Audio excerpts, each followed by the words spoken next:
everyone, welcome to my second video. Today I'm going to attempt to apply a fleshy zombie bite prosthetic from Nimba Creations, which will hopefully look a little bit like this one.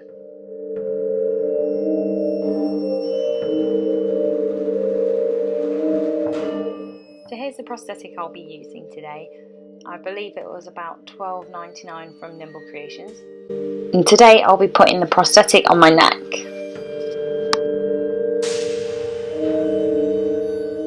So we're going to be using the Distilled Hazel again to clean the skin. And rather than applying it with a cotton pad, I'm going to use a makeup sponge today.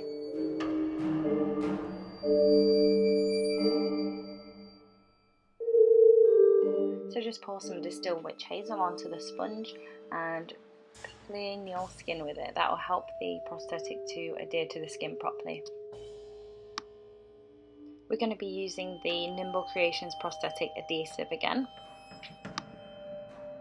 I wouldn't recommend opening the bottle with your teeth. I got some in my mouth and it did not taste good. That's one lesson learned: do not eat the adhesive.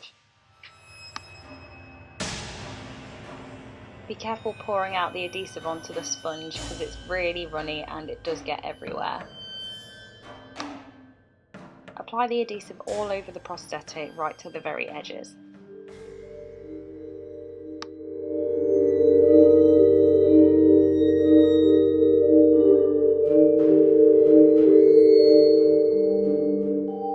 Apply the adhesive to the skin where you'll be attaching the prosthetic. The adhesive is really sticky here, so just be careful not to get it on anything because it's going to be really hard to get it off.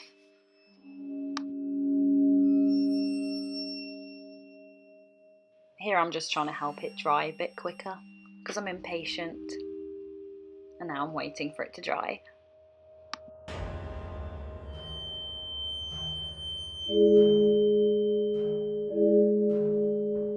So you'll know when the adhesive's ready to apply to the skin because the adhesive will be very clear and tacky. Place the prosthetic onto the skin where you'd like it to go, very gently at first, and then press it down a bit harder once it's in place, where you would be comfortable for it to be.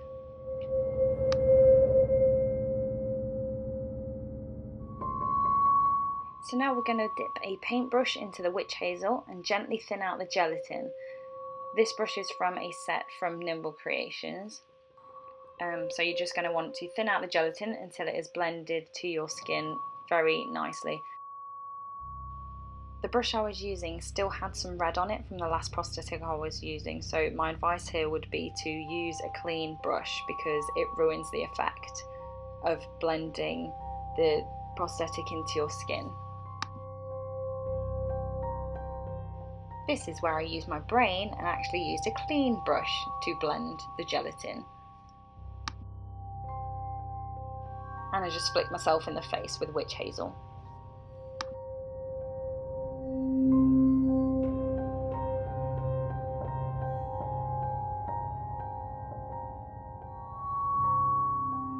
So you can start to see the edges of the prosthetic becoming a bit more discreet the more you blend.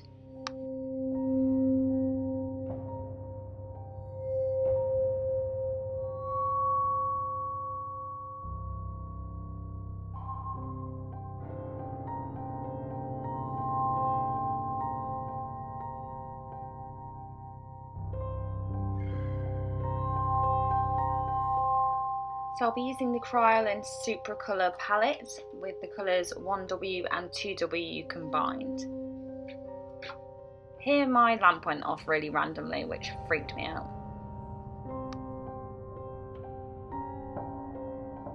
Mix the fleshy tones until you have the colour that most suits your skin and dab it on with the sponge. You're also going to want to blend the makeup to the actual skin around the prosthetic as well to make it look a bit more realistic. Now we're going to be using the Kryolan aqua colour in 080 to make the reddy bloody tones in the bite. You don't want to be too precise with this because if something bites you, it's going to make a bit of a mess. So it's okay to get a bit of the blood on the outside of the prosthetic where it's not cut. Moving on to the second Kryolan supracolor palette, we're going to be using the colour 082, which is another dark red tone.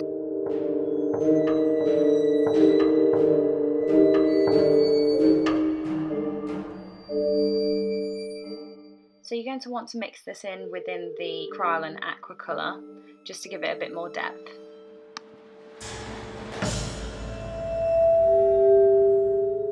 Again, zombie bites are not clean, so get some of that blood on the outside of the bite and blend it in a bit to make it look sore.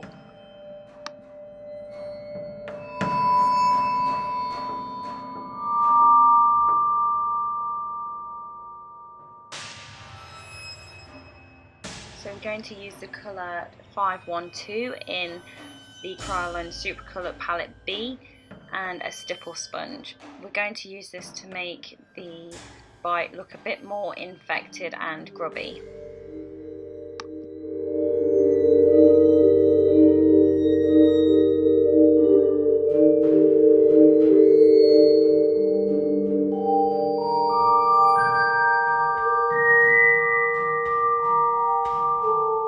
I decided I want to make it a little bit different to what Nimba Creations had suggested. I wanted to make it look like the infection was running through my veins, so I was using colour 082 from the Kryolan Supracolor Palette B to make it look like veins. I was just using very gentle brush strokes that gradually faded out to the end, and I was using my fingers to blend it in at the end.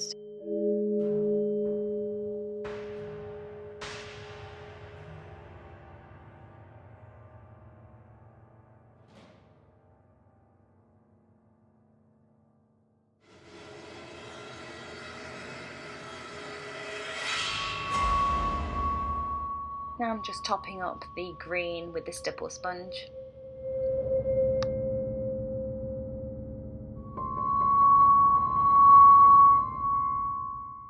Now onto the bloody stuff. I'm using the Fleet Street Bloodworks Drying Blood in dark, and I'm just applying this with a paintbrush into the wound.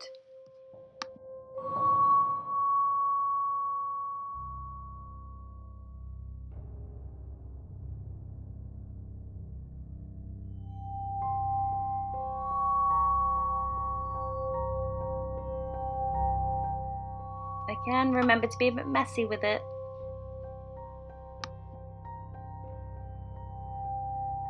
Here I really loaded the brush with blood and I pressed it into the edges of the wound to make it dribble down my neck.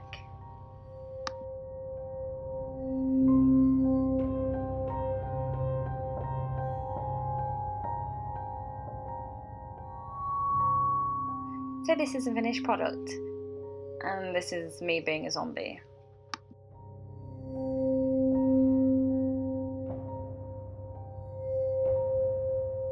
So unlike the cut wrist prosthetic, this felt really sturdy, and I was moving my neck around a lot and it didn't budge at all. It didn't split or come loose in any way, which I was really happy about. A lesson learnt here is make sure you have clean fingers when you're messing around with it also, because it just gets everywhere. I'm really happy with the Fleet Street Bloodworks Drying Blood, because you can see here I'm tapping it and it's not coming off of my fingers whatsoever, and that's only been on for probably about 5 minutes, so it dries really quickly. I really like this product. So is this worth buying? I'd say it definitely is. It wasn't too difficult to do. It was a bit time consuming. It probably took about 45 minutes to do. So it does take a little while, but just be a bit patient and you'll come up with great results. So if you enjoyed the video, please like and subscribe to my channel.